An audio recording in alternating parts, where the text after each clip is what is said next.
Guys, Bill McMillan here with NDWX.com, 10:15 on Tuesday night, and all eyes are on a dangerous Hurricane Michael, major hurricane.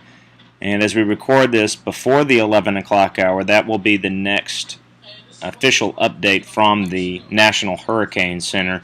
Still a Category 3, a dangerous Category 3 hurricane. However, I will tell you that given some of the most recent trends and feedback from that storm, wouldn't surprise us at all if that thing is upgraded to a Category 4. If not at the 11 o'clock advisory, then unfortunately at some point during the overnight. As we look at the surface map for tomorrow, a big cold front sits off to our west. That will sweep through here tomorrow evening. Meanwhile, obviously, the big weather story will be Hurricane Michael making landfall tomorrow afternoon along the Florida Panhandle, most likely very near Panama City Beach, Florida. The worst conditions can be expected to the right of the hurricane where it makes landfall from a storm surge perspective. Very, very, very concerned around the potential of a historic storm surge just to the right of where Michael makes landfall. Certainly our thoughts and prayers are with those along the Florida Panhandle as we move through the next 24 to 48 hours and as the recovery begins over the weekend. Back here on the home front, cold front moves in here during the day on Wednesday, and that will increase shower and some embedded thunderstorms across central Indiana. This is at 8 o'clock with scattered showers and thunderstorms around.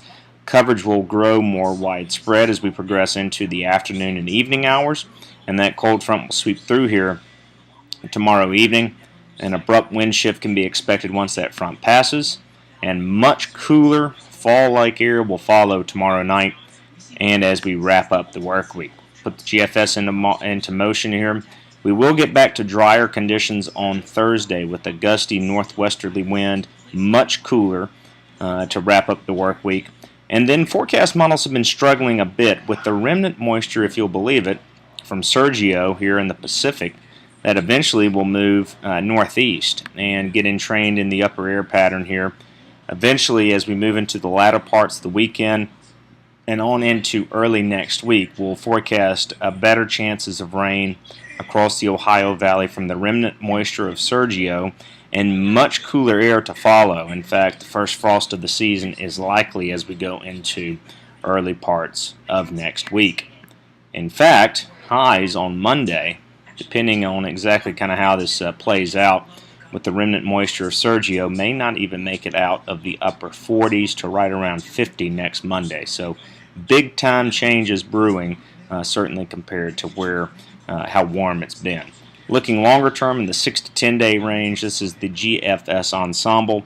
Total flip from the pattern of what we've come to know over the past few weeks. That positive PNA beginning to do its work here and driving a much more sustained cool down into the central and eastern portion of the country. Guys, that'll do it for the evening update. Make it a great Tuesday night. We'll talk with you soon on NDWX.com.